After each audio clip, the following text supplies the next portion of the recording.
Hey there, everyone. Russ Hamilton here from Keepers of Chaos. Anyway, I had a request to do a subject. I think someone just wanted to pick my brain on a couple of things. And so that subject was 18-year-olds in corrections. So we're going to go into this. We're going to delve into it. If we want to, just pluck the low-hanging fruit here, it's easy to say that, 18-year-olds are generally immature, not ready for this type of authority, not ready for this type of responsibility. But you know what? In order to be fair to the subject and in order to try and treat it in a comprehensive fashion, especially if we're going to be making, policy, procedure, hiring practice based on this kind of thing, I wanted to really, give you guys some more meat on the bone, as it were, as to whether or not this is a good idea, as to whether or not this is the wave of the future, as it were. So let's get right into it, and we'll just start talking about why is this happening at all? Why are we looking at this? And, it just really strikes me as one of the things that's really kind of got this going in some departments right now is simply the fact that there's not enough manpower. Every place is short. Every place is, hiring people, for overtime, mandatory shifts all the time. Those things are having a bad impact on morale. They're having a bad impact on some of the budgets and things. And so this is their stopgap measure. So is this a good idea or not? Before I start, actually saying yes or no to that, let's take an examination of why this works or why it's been instituted. And so the thing that you can see is we have hiring pools, and in these hiring pools, only a certain number of people are eligible, and only a certain number of people will take the job. And that's kind of all that they're interested in, right? They are just interested in just this right here, right?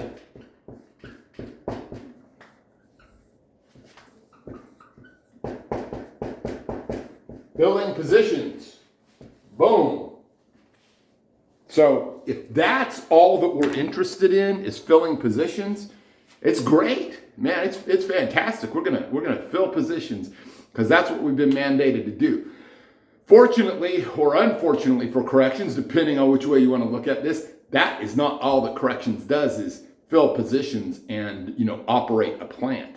We have other competing things that go along with that, not the least of which, let me hit this right here.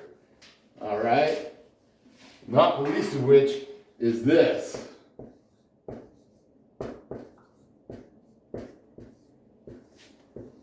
Public safety. All right. So we have public safety going on. Can we really be affording to hire these individuals that we've now said, are immature and perhaps irresponsible and perhaps, don't have enough life experience for us to know if they're even going to work out? Yeah, that should be a factor. That should be something that we should be considering. So one of the things that I've heard people talk about all the time when they're trying to justify doing this is the fact, well, what about young people in the military? I'm going, yeah, that's a great point. Right up until the time that you actually make a valid comparison. Because when you're making that comparison, you're only looking at the ages, right? So someone who is motivated enough to go in and sign up for the United States military might be an outlier for this event in this pool of people that we're looking for, right? The people that fall within the age groups, the people that, fall within, the amount of physical prowess that they have to hold down the job.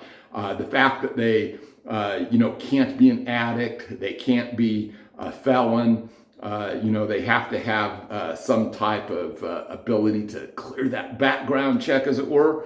So all those things diminish that pool of people to a degree. And when they try and open it up to the 18-year-olds, and we just want to make a blanket statement like, hey, it's cool because the military doesn't, right? Well, we're not the military, right? And we have to understand what it is that our officers do on a day in and day out basis, and they're very, very autonomous, right?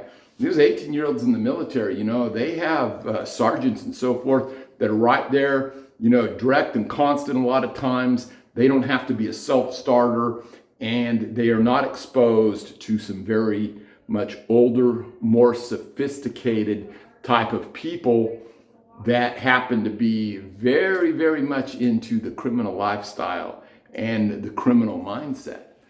The kind of people that can manipulate youngsters like that, the kind that can take advantage, and the kind that can do what? The kind that can negatively impact public safety through those types of manipulations. So that's another thing that we really do have to consider when we're talking about opening up that pool to these 18-year-olds. So let's just talk about that for a minute. The pool that we open it up to aren't the best 18-year-olds. They're just any 18-year-old. So do we have the manpower to go through all of that when we're trying to fill all those positions that I was talking about? We probably don't. And we don't have any way because, at that age, they don't have any real background for us to look at. They don't have a really relevant work history. At least most of them don't. So if we're opening things up that big, we're actually diluting our talent. And that dilution of talent can impact us once again negatively for the public safety, let alone the other types of safety that we're invested in, which are not just public safety, but also staff safety and inmate safety.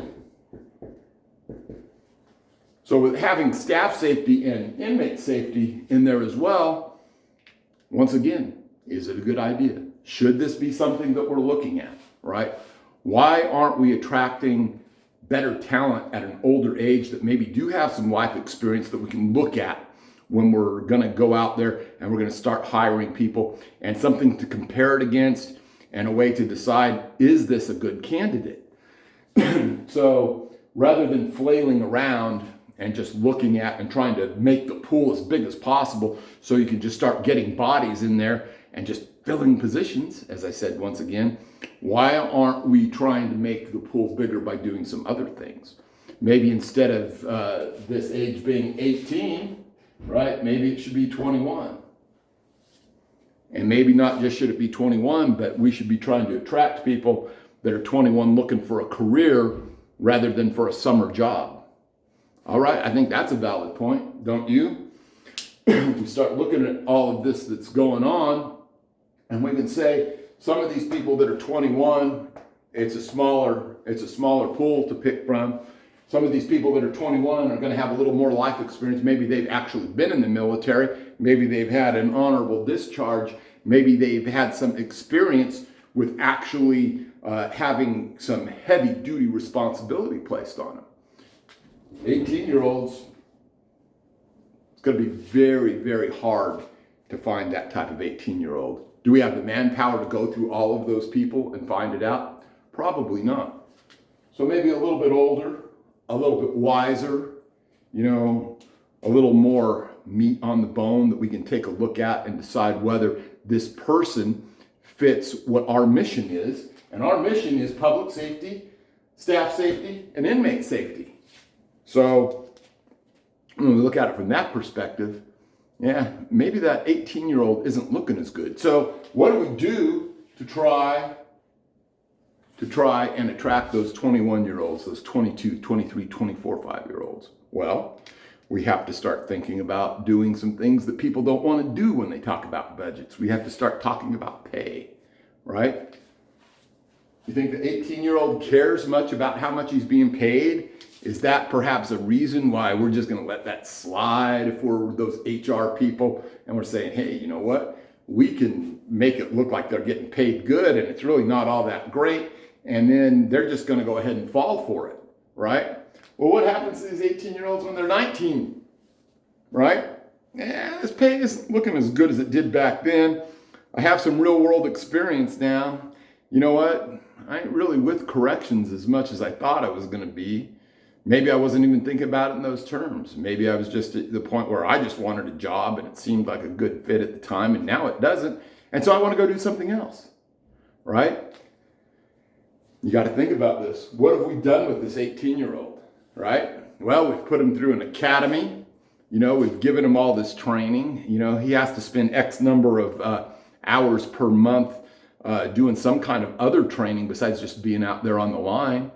And so what have we done? We've just frittered away all those training dollars. We've just, you know, managed to, okay, we're going to hire someone else now and we're going to spend a bunch of money on them and they're 18 too.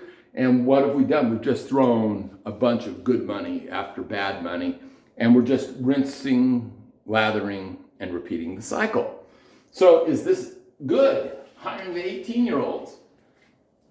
You know, the more I think about it now, is there really a good reason to open up that pool?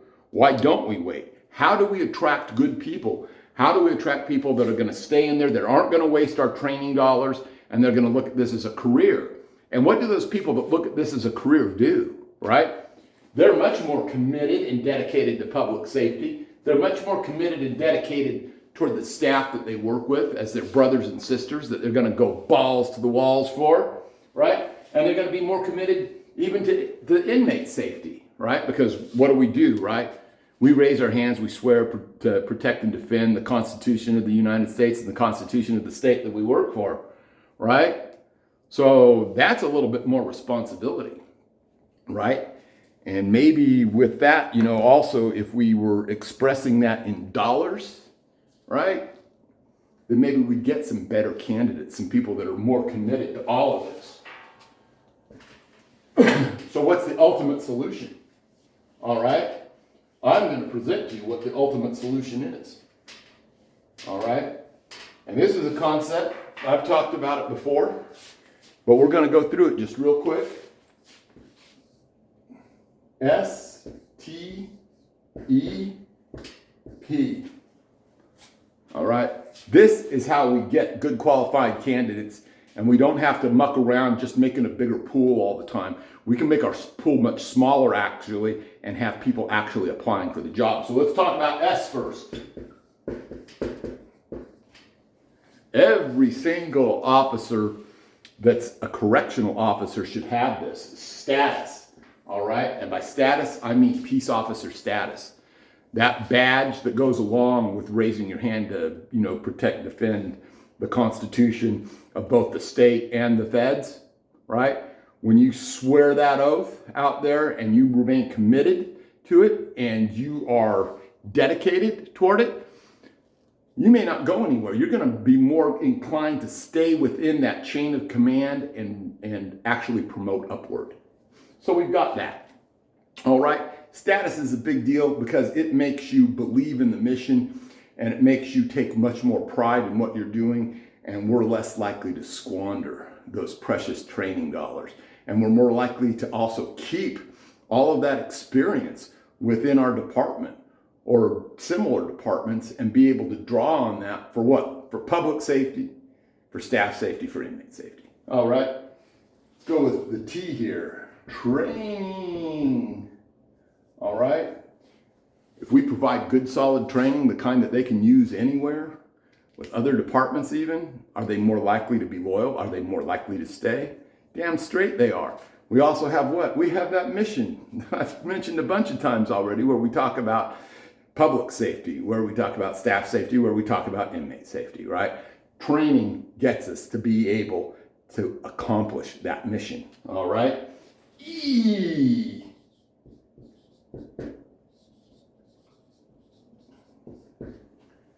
If we're giving people good safety equipment, you think they're more likely to stay? You think they're more likely to join up if your department provides them with a vest and a baton and an MK9, OC spray, and then, you know, at all of your little micro armories across your facility there, you've got 40 millimeter projectile launchers and things that you can use to take back that yard if necessary. And what's that come back to? It comes right back to our mission. It comes right back to our mission. Public safety, because we're keeping them from escaping, right? Staff safety, we're putting down the riots. Inmate safety, we're putting down the riots, and we're actually managed to keep them from killing each other, all right? P, not last, except in the last letter of step there. P, pay, right? Pay that's commensurate with equipment, training, and status. That's what we should be doing, people. That's why we shouldn't be messing around trying to hire 18-year-olds. I know everyone's going to say, yeah, well, I know an 18-year-old that was such and such. It's not what we're doing here, right? We're trying to find the best pool of candidates by narrowing it down, not expanding it. You know, I'm sure somewhere out there, there's a 12-year-old that could handle this job. But are we going to spend $1 million looking for that individual? Anyway, I hope this makes sense to you. I hope it gives you guys some ideas if you're actually involved in what your department's doing with regards to talking about how we're going to fill these positions, right? And, you know, when you've got a training budget and you're spending it all on training that goes right out the window because, you know what, they made it through the academy and then plus 2 or 3 weeks and they were done, or even a year. I mean, let's not go, you know, flushing all of those great training dollars down the drain. Anyway, I'm Russ Hamilton. This was a requested video. I hope all of you enjoyed it. I hope it gave you, you know, something to think about. Be safe, people. Don't let complacency bite you in the ass.